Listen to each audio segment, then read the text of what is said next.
মার থেকে যখন মাসির দরদ বেশি। শাশুড়ি যখন তার নাতিকে কোলে নিতে আসলো বলল ধরা যাবে না, আপনার জীবাণুনাশক হয়ে আসে। যখন তখন আমার ছেলেকে ধরতে আসে। যখন আবার হাত ধুয়ে আসলো তখন কোলে নিতে যাবে, তখন বলল আপনি পারবেন না, ফেলে দিবেন। কি যে করেন আপনি, মন চালে ধরতে চলে আসে। যখন মেয়ের মা চলে আসলো, দাদু ভাই কেমন আছো, যখন ধরলো তখন শাশুড়ি মা বলল হাত ধুয়ে আসেন। বলল হাত ধোয়া লাগবে না, হাত পরিষ্কার আছে আমার মায়ের হাত। তখন দেখেন তার মায়ের কোলে উঠিয়ে দিল বাইরে থেকে আসার পরেও।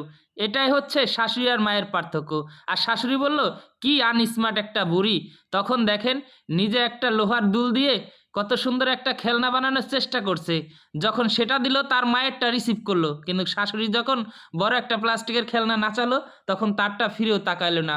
মনে হইলো উনি কোনো নোংরা মহারাজ্য থেকে আসছে। এটাই হচ্ছে কিছু বউয়েদের ভালোবাসা শাশুড়ির প্রতি।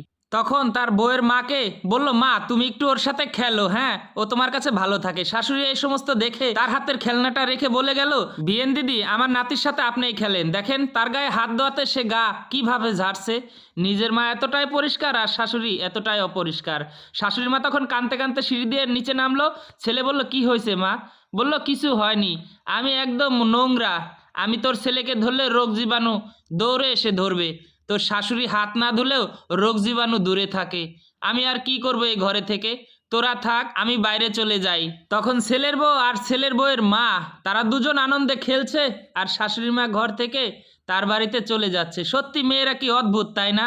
নিজে যখন বউ থাকে শাশুড়ির নামে বদনাম করে, আবার নিজে যখন শাশুড়ি হয় তখন ছেলের বউয়ের নামে বদনাম করবে। সত্যি অসাধারণ। ভিডিওটা ভালো লাগলে শেয়ার করে দিবেন।